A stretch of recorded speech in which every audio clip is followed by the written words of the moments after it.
ডাক্তারবাবু যখন আসেন তখন আবার বিক্রম স্যার বাড়ি থাকেন না?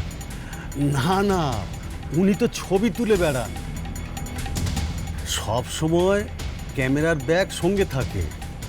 ও আচ্ছা, অনেক ধন্যবাদ আপনাকে। এই নিন দাদা, আপনি এই টাকাটা রাখুন, একটু মিষ্টি খাবেন। না না, আবার টাকা কেন স্যার? তাতে কি হয়েছে, পুজোর মরশুম তো, না হয় একটু মিষ্টি খেলেন, ধরুন। হ্যাঁ, ধন্যবাদ স্যার। আপনি ভিতরে যাবেন তো? না, আজকে আর ভিতরে যাব না, তার কারণ আমার একটা কাজে যেতে হবে, তো দেরি হয়ে গেছে অলরেডি, তো পরে একদিন আসবো।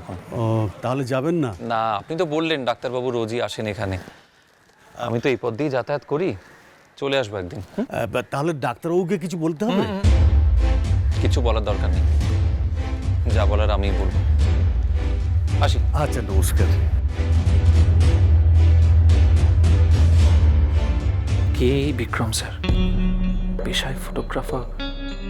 আচ্ছা, ওর স্ত্রী বাইরে বেরোন না, আর আমার বাবা যখন বিক্রম স্যার বাড়ি থাকেন না তখন আসেন। কে ওই মহিলা? বাবার সঙ্গে ওনার কি সম্পর্ক? বাবা কেন রোজ রোজ এখানেই আসেন? খুব অস্বস্তি হচ্ছে পুরো ব্যাপারটায়। মা তো তাহলে মিথ্যে টেনশন করেনি? টেনশন করার মতন সত্যি একটা কারণ আছে।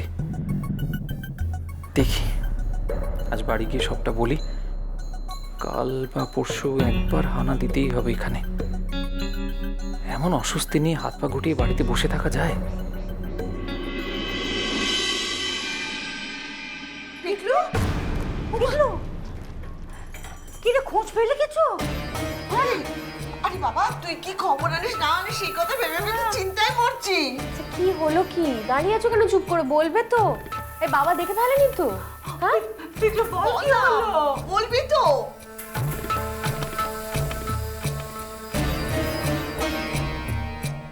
বাবা যাদের বাড়ি যান সেই বাড়িটা আমি দেখে এসেছি।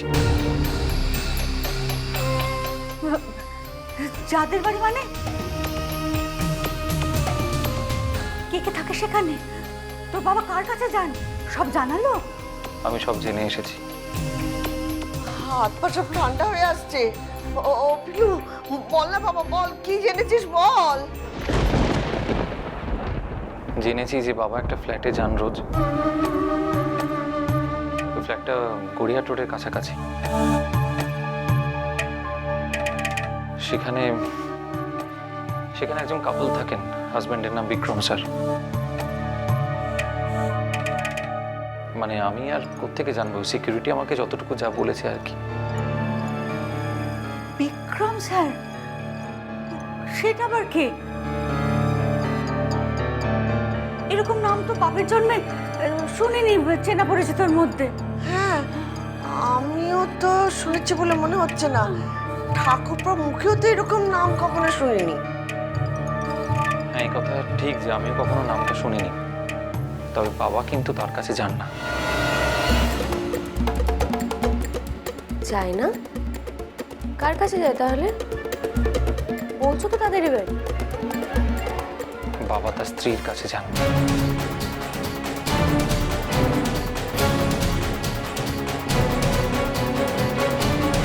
পিকলু, বউটাকে দেখলি? কেমন দেখতে রে? খুব সুন্দরী বুঝি? ছি, যেটি সন্দেহ করেছি সেটি মিলে গেল। পোড়া কপাল। ও পিকলু, পিকলু বল না বউটাকে দেখতে কেমন?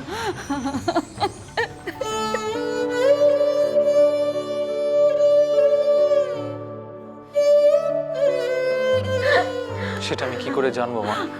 আমি তো ফ্ল্যাটে যাইনি আজকে। সিকিউরিটির মাধ্যমে কথাবার্তা বলে আমি ওখান থেকে সবকিছু জানতে পেরেছি। কি জানলি? তোর বাবা কেন যায় সেটা জানতে পারলি? সেটা জানতে না পারলেও একটা কথা জানতে পারলাম, বিক্রম স্যার ওই ফ্ল্যাটে না থাকলে প্রত্যেক দিন ঠিক ওই সময়টাতেই বাবা যান। ছি ছি ছি ছি ছি ছি। ও দিদি, দিদি, আর কি কিছু বুঝতে বাকি রইলো বলো না তুমি? চুপ করতে পার? ঘরে বসে বসে আর চোখের জলে ভাসাস না। তোর এই চোখের জল দেখলে না আমার গা পিত্তি জ্বলে যায়। বলি ঘরে বসে বসে চোখের জল না ফেলে একটা বিয়ে করতে হবে তো। কি বিয়ে করবো বলো তো দিদি, কি বিয়ে করবো? তোমার ডালকে ছেলে মানুষ, যদি জোর করে কিছু বলতে যায়, তাহলে যদি এ বাড়ি ছেড়ে দিয়ে একেবারে পাকাপাকি ভাবে সেখানে থাকে, তখন সিরিয়াসলি আমি কিছু বুঝতে পারছি না। আমরা তো কেউ জানি না, ইনফ্যাক্ট ধ্রুবও তো দেখেনি উনি মহিলা না মেয়ে। যাই হোক না কেন, একটা একটা মানুষ কি করে এরকম করতে পারে? তার তো নিজের একটা ফ্যামিলি রয়েছে, তার নিজের হাজবেন্ড রয়েছে, তার সত্যি কি করে এরকম একটা... আচ্ছা বৌমা, বলি তুমি খুব অবাক হচ্ছ তাই না? এর আগে এরকম কথা কখনো শোনোনি? এটা আচ্ছাই হয়, ঘরে স্বামী থাকতে পরপুরুষের সঙ্গে ঢলাঢলি। বড় মা, পিকলু, তুই আমাকে ধমকাসনি। আমি কিছু ভুল বলিনি। বলি এরকম হয় না? হয় আকচার হয়। এরকম কিছু মেয়ে মানুষ আছে যারা অন্যের সংসারে এসে ঘর ভাঙে। তা বলে এই বয়সে? ছি ছি ছি ছি ছি। এরকম কিছু মেয়ে মানুষ আছে যারা অন্যের সংসারে এসে ঘর ভাঙে। তা বলে এই বয়সে? ছি ছি ছি ছি ছি। তুই থাম তো বউ। পুরুষ মানুষের নাকি বয়স, সোনার আংটি বাঁকা।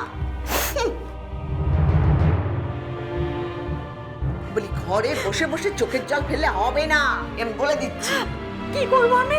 ওই কদর্য ব্যাপারটা নিয়ে ঝগড়া করবো ওর সঙ্গে? আমি ভাবছি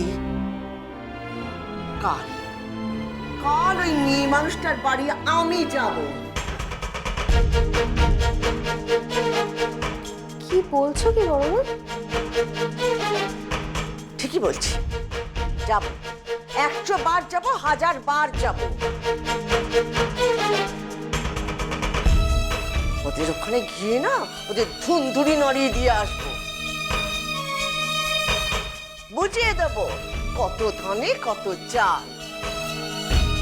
আর সেই মহিলা যদি তোমাকে অপমান করে? তুই থাম দেখি পিকলু। ওই মহিলা আমাকে অপমান করবে, তাহলেই হলো। বলি কার জোর, আমার না তার? আমি চিৎকার করে পাড়ার লোক জড়ো করব, তারপর বুঝিয়ে দেবো কত ধানে কত চাল। আরে বাবা, এইসব মেয়েরা না ওই টাকার জন্য করে, টাকার জন্য।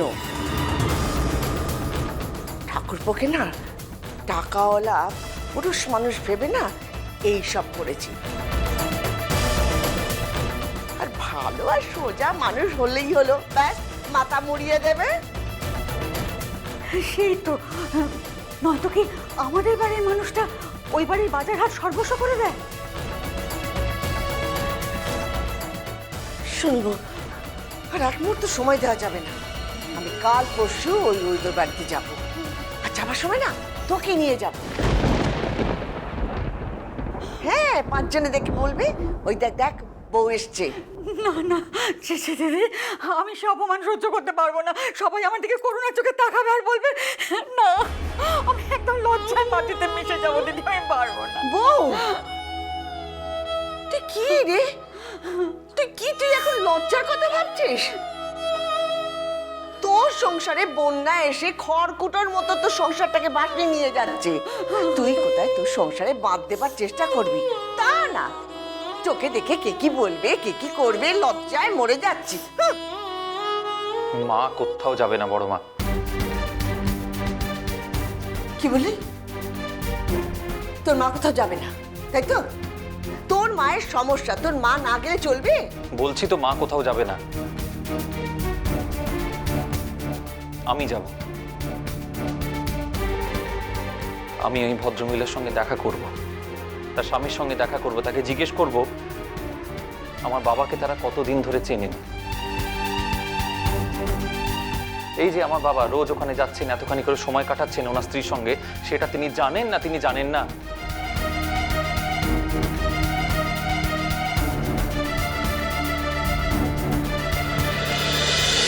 মিষ্টি কুটুম মিষ্টি কুটুম মিষ্টি কুটুম।